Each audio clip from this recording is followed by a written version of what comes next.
Hello, everyone. This is Tom Fox back for another episode. I'm absolutely thrilled today to have with me Emily Edwards. Emily, welcome to the podcast. Oh, thank you so much. It's so great to be here. Emily, could you start by telling us what was your role in Mare of the Night? So my role is Mary Watson, and then I also play a ghost.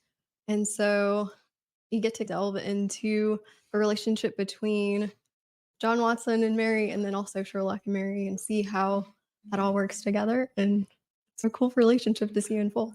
One of the reasons I was so thrilled to have the opportunity to visit with you is the relationship between John and Mary has been one that has always fascinated me because John clearly loves his wife. And many took him away from Sherlock to live an entirely different life. Obviously, he reincorporated or re-up back with Sherlock, but that relationship with Mary and John seemed to me to be very special. hmm Definitely is. They definitely have a strong bond. And it's interesting because reading about it in the original books, their love story is succinct. There's not a lot to it. They just meet and go on a few adventures together, but there's not much mentioned about their relationship. And so getting to fill that in a little bit has been a cool adaptation, I guess.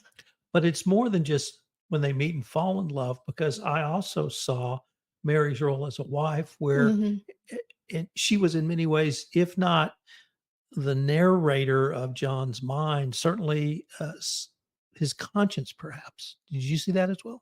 To an extent, I think in this particular the way that we're doing it, the way that you see her is more from Sherlock's point of mind, like stuck in the back of his head kind of situation. Let's go back to where did you grow up I grew up in Lubbock, Texas. and what brought you to Kerrville?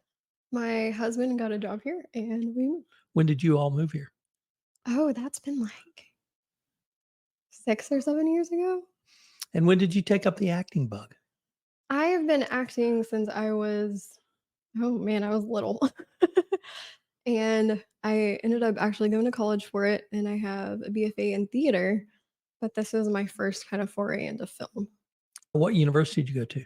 I went to Texas State. And have you done work on the stage then? Yes. What are some of your favorite roles on the stage? Probably in recent years, my favorite was Miss Honey and Matilda. That was a fun one. Yeah. So tell us about how you got connected with CJ and his production of Mayor of the Night. So I was an extra when he did Eyes of a Roman. And we connected then a little bit, and then he came and actually saw me in Matilda, speaking of, and was like, "Yep." And after the show, came and asked me if I wanted to be a part of his film, and I didn't know exactly what it was gonna be or didn't have a script in hand or anything. I was like, "Yeah, you got it. I'm in." So tell us about what it was like from your perspective as an actor on the film. It's having come from a theater background, it's surprisingly different. I think one of the main things for me personally was you get used to having an audience and getting that feedback and be like, "Okay, I did good there, they laughed," or whatever. Whereas with film, you're totally you depending on the director and be like, "Okay, he sees it, we got it." And so there's that different element of trust, and then also you're used to making things really big, you want, like, the people in the back of the audience to be able to see you, and then films, you're bringing everything back in and trying to hone in those skills while also trying to make sure that I'm delivering on the story and doing that kind of thing. As an actress on the stage, do you actually sort of incorporate that audience feedback, that audience emotion, or something else into your performance? And I say that because the first time I went to the New Globe Theatre in London to see a Shakespeare play in the Globe, it was clear that the actors were incorporating feedback from the groundlings Mhm. and almost immediately.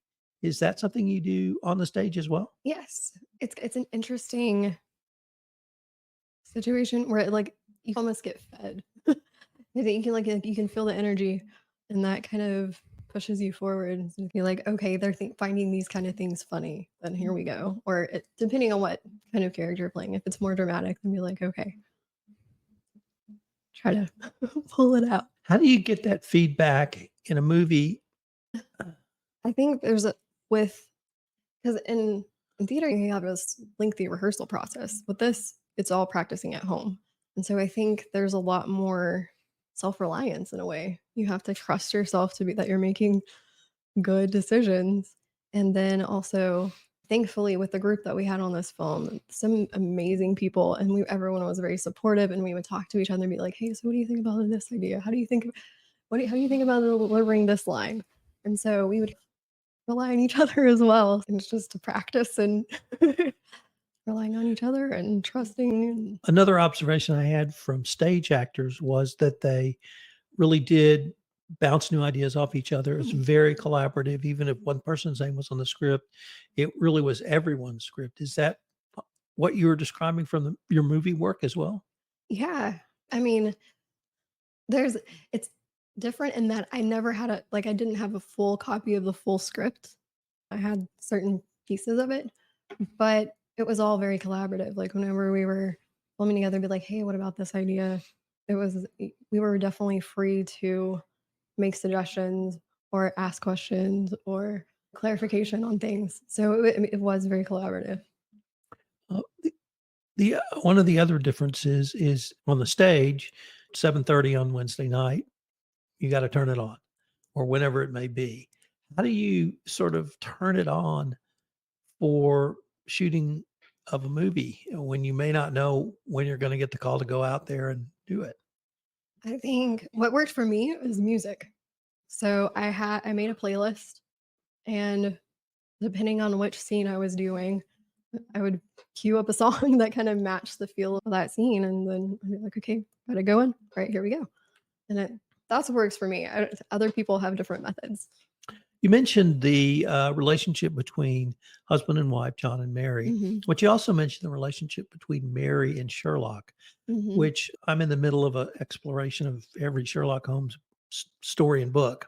Oh, that's So awesome. there's not a lot of detail about that relationship. How did you develop that relationship, at least so that you could present it on screen? I mean, first up, look at the script and look at the clues that are there. But I ended up having a conversation with Les at one point. It's going to be like, "So how do you see this playing out?" And we discussed it together and then came to a agreement on, okay, this is how the relationship is. And it's a little strange. They don't get along as well, but that's how we did it. Just discussing with each other and feeling it out. From the books, I almost sense that Sherlock, I don't wanna say was jealous. Maybe Mhm. it's his jealousy, but he was certainly irritated that Mary took John away. Yeah. Do you find that to be Yeah, oh, accurate? yeah, yeah, for sure.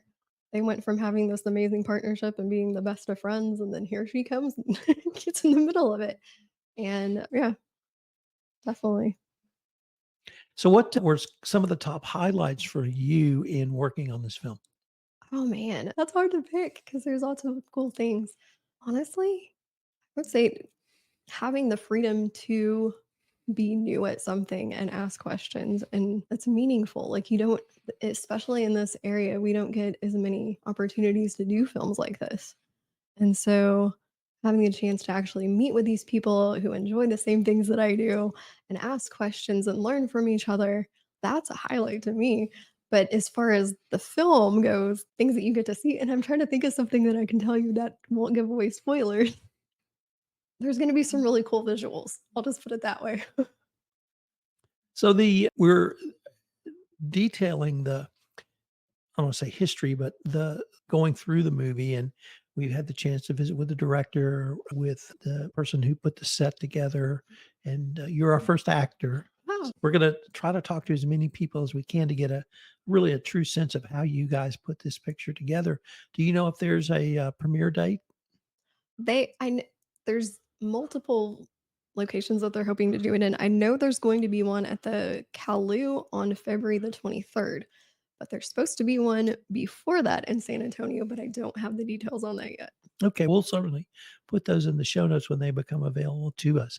Emily, unfortunately, we are near the end of our time for this episode, but I wanted to thank you for taking the time to Oh, visit with thank you us. very much. This has been a joy. Thank you. Great.